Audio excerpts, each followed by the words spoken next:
Opdal minggu 2. Kalau minggu lalu kita menentukan berapa nilai daya yang dihasilkan ketiga pembangkit dengan menganggap bahwa tiap pembangkit itu ideal, alias dia nggak punya losses. Kalau sekarang kita mendekati yang real life-nya sedikit. Karena mesin itu nggak ada yang ideal, jadi kita mempertimbangkan losses-nya juga gitu. Kalau sebelumnya batasan atau constraint yang hanya kapasitas masing-masing pembangkit, kalau sekarang kapasitas dan juga efisiensi atau losses yang dimiliki tiap pembangkitnya. Itu ngaruhnya di mana? Kalau di perhitungan, ngaruhnya di Lagrange. Kalau sebelumnya misalnya butuhnya, kalau mesinnya ideal gitu, atau perhitungan sebelumnya itu butuhnya load 1000 megawatt, ya sudah pembangkit hasilnya 1000 megawatt aja. Toh sudah terpenuhi gitu, karena mesinnya dianggap ideal. Kalau sekarang ada losses, kalau loadnya butuh 1000 megawatt, pembangkitnya harus lebih dari itu. Karena kalau pembangkit 1000 pasti terbagi jadi dua nih. Pasti ada P loss-nya tuh nggak mungkin 0. Dan P load-nya pasti kurang dari 1000. Gitu. Dengan matematika ini menjadilah fungsi constraint atau lambang yang hijau ini. Ini nyambung dari minggu lalu. Sama, masih ilmu fungsi Lagrange multiplier. Gitu. Setelah dapat fungsi Lagrange-nya, kita cari titik optimal dengan menggunakan ilmu gradien dari matematika. Titik optimal terjadi ketika gradien sama dengan 0. Atau gradien itu adalah turunan pertama dari fungsi. Ini ilmu dari persamaan garis. Langsung aja kita turunkan sama dengan 0, itu menggunakan ilmu turunan derivatif, ya didapatlah hasil sederhananya seperti ini. Gitu. Kemudian ada soal nih. Inilah nyambung dari yang minggu lalu. Di sini ada informasi tentang cost rate-nya dan juga ada P loss-nya. Nilainya segini, sudah diketahui di awal. Gitu, yang tentunya objektif kita atau tujuan kita itu meminimize si cost ini. Gitu. Jadi dari dua info ini kita masukin aja ke persamaan yang di atas ini, yang pink ini. Karena ini kondisi yang harus kita penuhi. Sama seperti sebelumnya. Gitu. Kemudian kita masukin aja nilainya. Tinggal substitusi, ini turunin, masukin segala macam. Pokoknya ini dimasuk-masukanlah hasilnya seperti ini. Gitu. Terus ngitungnya gimana? Ini berbeda dengan persamaan sebelumnya yang linear. Kalau sebelumnya langsung aja tinggal dieliminasi, atau mungkin pakai matriks juga bisa, bebas, langsung ketemu solusi. Kalau sekarang tidak bisa, karena di kiri ada P1, di kanan juga ada P1 yang nempel dengan lambda. Lalu untuk solvingnya gimana? Kita pakai pendekatan numerik. Pertama kita asumsi dulu berapa kira-kira nilai pembangkit 1, 2, 3. Tentunya yang di dalam batas kapasitas masing-masing pembangkit ya. Itu totalnya harus 850 misalnya, sesuai payload-nya. Ruginya kita abaikan dulu, hanya untuk perhitungan ini. Berarti dengan nilai P1, 2, 3 segini, oke, kita bisa asumsikan P-loss-nya pun segini. Gitu. Dari persamaan P-loss ini. Gitu. Biasanya kalau di real life ini plug langsung dijadiin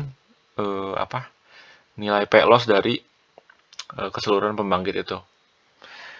Cuman, di sini kita perlu ngecek, benar nggak sih nilai masing-masing pembangkit ini menghasilkan P-loss segini. Gitu, makanya kita lakukan perhitungan di bawah ini. Gitu. Oke, di kiri ada P1, di kanan ada P1. Ini yang ini ya, DF ini. Semua persamaan ini masukin aja nilai P1, 2, 3-nya. Pertanyaannya kenapa yang dimasukin yang di kanan?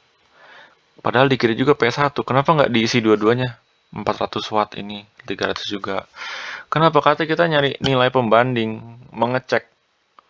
Gitu, kalau semua nilai P-nya dimasukin sama 400, 300, 150, kita cuma dapat lambda doang. Ini trik matematika aja.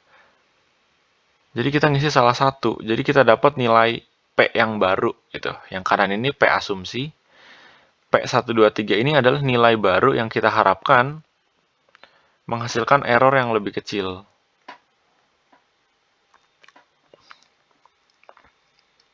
Gitu. Terus kenapa yang di kanan yang dimasukin bukan yang kiri? Udah nyoba soalnya sebelumnya yang di kiri, terus nggak ketemu solusi. Ketika yang masukin yang di kanan, ketemulah solusi. Jadi masukinnya di kanan. Gitu. Itu skill bermatematika aja. Biasa kayak sebelumnya kita cari dulu lambdanya. Ini tinggal hitung aja nanti sekian lambda, terus dapat kan P1, P2, P3 sama dengan berapa. Masukin ke sini. Gitu. Tentunya P loss-nya pakai yang ini ya, udah kita hitung sebelumnya. Dapat lambda. Baru setelah itu cari nilai P1, P2, P3. Dari nilai ini kita cek error yang dihasilkannya berapa. Itu ternyata 58 megawatt. Gede nih.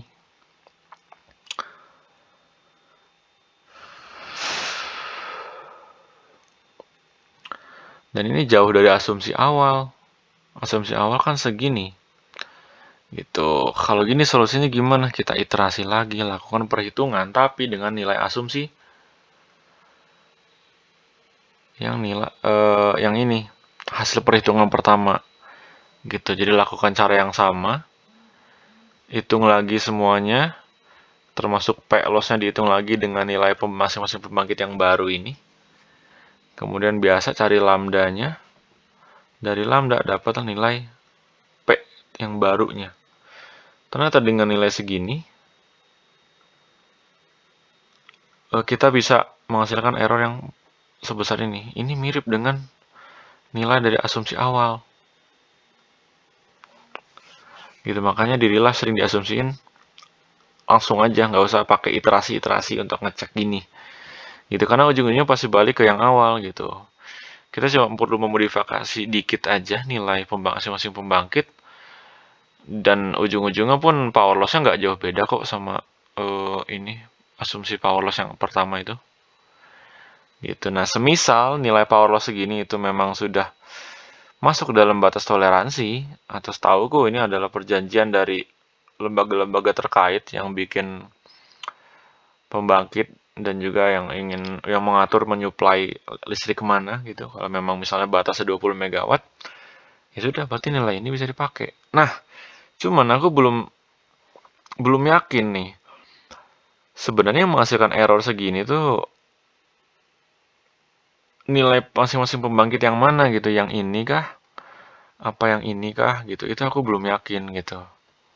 Jadi untuk sementara itu dulu lah ya.